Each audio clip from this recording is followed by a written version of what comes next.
நெல்லையில் தமிழ்நாடு தௌஹீத் ஜமாத் பேட்டை கிளை சார்பாக போதை ஒழிப்பு விழிப்புணர்வு பேரணி நடைபெற்றது. தமிழ்நாடு தௌஹீத் ஜமாத் மாநில தலைமையில் 4 மாத காலம் செயல் திட்டமான முன்மாதிரி முஸ்லிம் இளைஞர்கள் என்ற அடிப்படையில் அக்டோபர் 5ஆம் தேதி மதுரையில் இளைஞர்கள் எழுச்சி மாநாடு நடைபெற உள்ளது. இந்த மாநாட்டை முன்னிட்டு நெல்லை மாவட்டம் பேட்டை கிளை சார்பாக போதை ஒழிப்பு விழிப்புணர்வு பேரணி நடைபெற்றது. மாவட்ட தலைவர் மௌலவி மசூத் உஸ்மானி பேரணியின் நோக்கம் குறித்து துவக்க உரை ஆற்றினார். மாநில பொதுச் செயலாளர் முகமது ஃபைசல் பேரணியை துவக்கி வைத்து எழுச்சி உரை நிகழ்த்தினார். இந்த பேரணி பேட்டை மஸ்ஜிதுல் ரஹீம் பள்ளிவாசல் முன்பாக இருந்து துவங்கி முக்கிய வீதிகள் வழியாக பேட்டை ரொட்டிக்கடை பேருந்து நிலையத்தில் முடிவடைந்தது.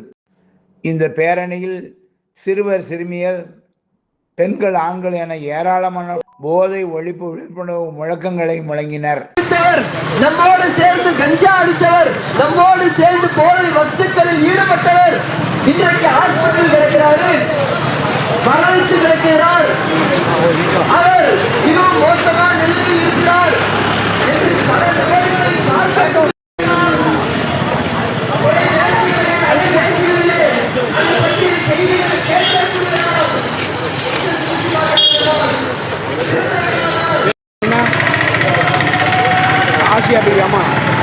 ஆமா